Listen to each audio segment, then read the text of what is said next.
Hey, what's up? Kumusta mga idol? Ngayon ay may panibagong pag-uusapan na naman tayo. Well, hindi na nga natin to patatagalin pa.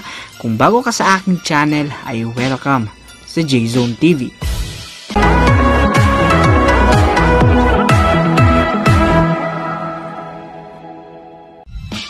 Noong nakaraang araw nga ay naglaban ng TNT Katropa at ang Blackwater Elite. Natapos nga ang laro sa score na 127-89 in favor of TNT Katropa.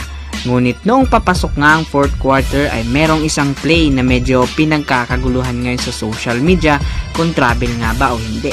Ito nga ay ang transition dunk ni RR Pugoy mga idol. Kilala natin si RR Pugoy na isang shooter. Isang legit shooter nga talaga. Ngunit nagpakitang gilas nga ito kontra sa Blackwater Elite at biglang nagdunk nga na halintulad sa ginagawa lagi dati ni James Yap. Marami nga nagsasabing traveling daw nga ito at meron namang hindi. Mga idol, kung i-slow mo natin ang video ay 3-step nga talaga kung bibilangin.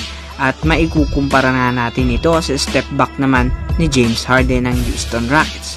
Kung ako nga ang tatanungin, kung opinion ko lang naman mga idol ay legal nga talaga ito dahil ang bilang nga natin dito ay 0, 1, 2 which is yung 0 nga ay ang gathered step. Kaya magsisimula tayong magbilang sa 1, 2 step.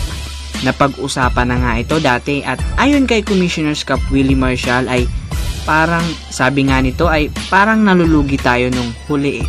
Pagkuha natin ng bola, di tayo gumagalaw, may isang step pa tayo. Kaya mga idol, kung uulitin natin yung video ay masasabi nating traveling nga talaga dahil 3 step nga yun. Pero hindi nga tinawagan ng referee dahil as far as new rule is concerned, legal nga po talaga yun. So yun mga idol ang short video natin ngayon. Again, this is J-Zone TV. Maraming salamat sa panonood.